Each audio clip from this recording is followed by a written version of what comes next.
कक्षा 9 की आपकी जो प्रश्नावली 7.3 है, यानी क्लास 9 की जो एक्सरसाइज 7.3 है। अब उसके हम फोर्थ वाले क्वेश्चन को यहाँ पर छात्रों सॉल्व करते हैं। इसमें लिखा है कि BE और CF एक त्रिभुज ABC के दो बराबर शीर्ष लंब हैं। शीर्ष लंब मतलब हम जानते हैं कि उनको कहा जाता है एल्टीट्यूड, ठीक है कि नहीं। जैसे कि अगर हम ये कहें कि ये ABC है तो हम सभी जानते हैं शीर्ष लंबों के बारे में। इसमें तीन तीन शीर्ष होते हैं। जैसे ये रहा आपका ABC आपका त्रिभुज है। इसमें ये शीर्ष होता है, B शीर्ष होता है और C शीर्ष होता है, ठीक है ना। जहाँ पर आपकी दो भुजाएं मिलती हैं उसको शीर्ष कहा जाता है। आपके चतुर्भुज में यानी जो क्वाड्रिलेटरल्स होता है उसमें चार आपके शीर्ष होते हैं। खैर, तो यहाँ से उन्होंने ये कहा है कि जो शीर्ष लंब है, यानी कहने का अर्थ ये है कि जो BE और CF हैं वो आपके क्या हैं, यहाँ पर दो बराबर शीर्ष लंब हैं। यानी B से लेके E तक अगर आप जाएंगे तो जितनी डिस्टेंस इसकी है, जितनी दूरी इसकी है, अगर ये 10 सेंटीमीटर है तो C से लेके F भी आपका 10 सेंटीमीटर है। लेकिन कहना सर आपने ये तो बताया नहीं कि शीर्ष लंब क्या होते हैं। तो इससे पहले वाले क्वेश्चनों में भी मैंने आपको समझाया है। इसमें भी आप समझ लीजिए कि जैसे B आपका शीर्ष होता है तो इस शीर्ष से सामने वाली भुजाई ये जो AC है उस पर खींची गई एक लाइन जो कि 90 डिग्री बनाती हो उसको हम शीर्ष लंब बोलते हैं। यानी कि यहाँ से B से एक ऐसी लाइन खींचना जो AC पर परपेंडिकुलर बनाती हो, यानी 90 डिग्री बनाती हो।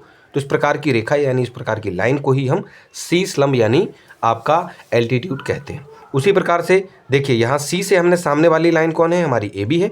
उस C से इस AB पर भी हमने 90 डिग्री यानी 90 डिग्री बनाने वाली एक लाइन को खींचा है। तो CF भी आपकी एल्टीट्यूड यानी कि शीर्ष होगा, ठीक है। और शीर्ष लंब का मतलब वही था जो 90 डिग्री बनाता हो। चलिए, तो इस प्रकार से यहाँ पर हमने अपना ये चित्र बना लिया है। और आगे क्या कहा गया है, उन्होंने कहा है कि RHS सर्वांग समता नियम का प्रयोग करके सिद्ध कीजिए कि त्रिभुज ABC एक समद्विबाहु त्रिभुज है। यानी आपको इसमें बताना है कि ये जो ABC है, ये जो आपका ABC है, ये एक प्रकार का आपका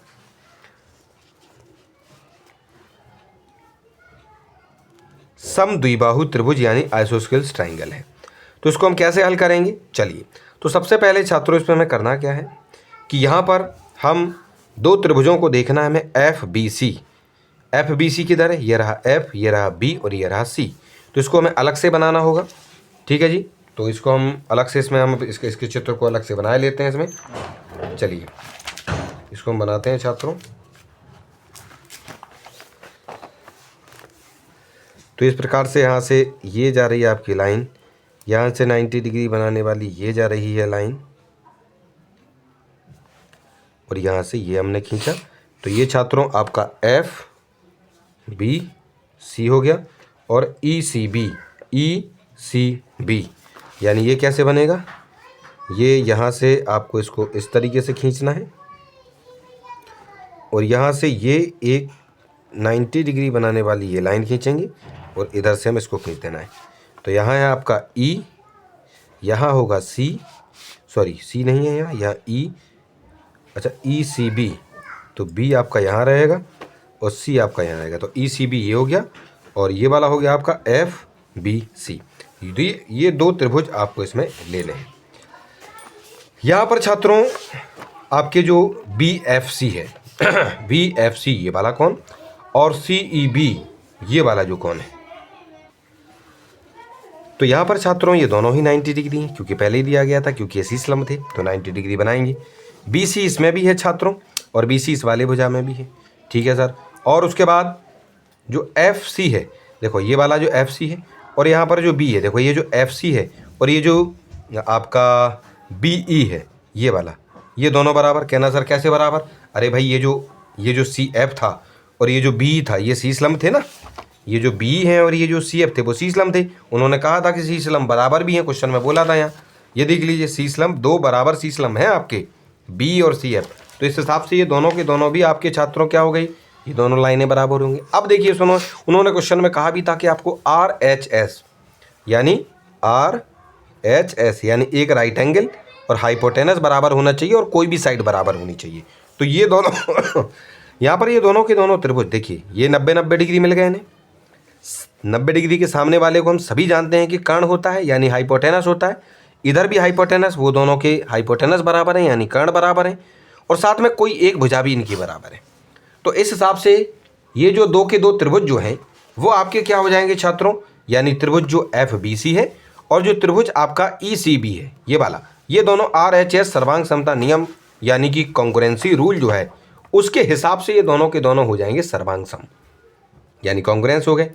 तो जब ये दोनों सर्वांग सम यानी कॉन्ग्रुएंस हुए तो जो आपका जो एंगल है FBC कहाँ है FBC ये वाला जो एंगल है और जो इस वाले त्रिभुज का ECB है ये वाला जो एंगल है, ये दोनों एंगल आपस में क्या हो जाएंगे छात्रों, इसमें बराबर हो जाएंगे। और साथ में क्योंकि इसमें लिखा है सर्वांग सम त्रिभुजों के संगत भाग आपके क्या होते हैं, आपके सर्वांग सम त्रिभुज के संगत भाग यानी CPCT की मदद से ये दोनों क्या हो गए आपके ये वाली लाइन, ये वाला सॉरी लाइन नहीं, ये वाला एंगल और ये वाला एंगल आपका बराबर हो गए। ठीक है कि नहीं। अब यहाँ पर आपको एक छोटी सी चीज़ और देखनी है। अगर आप इन दोनों को देखेंगे, जब आप इन दोनों को देखेंगे तो यहाँ पर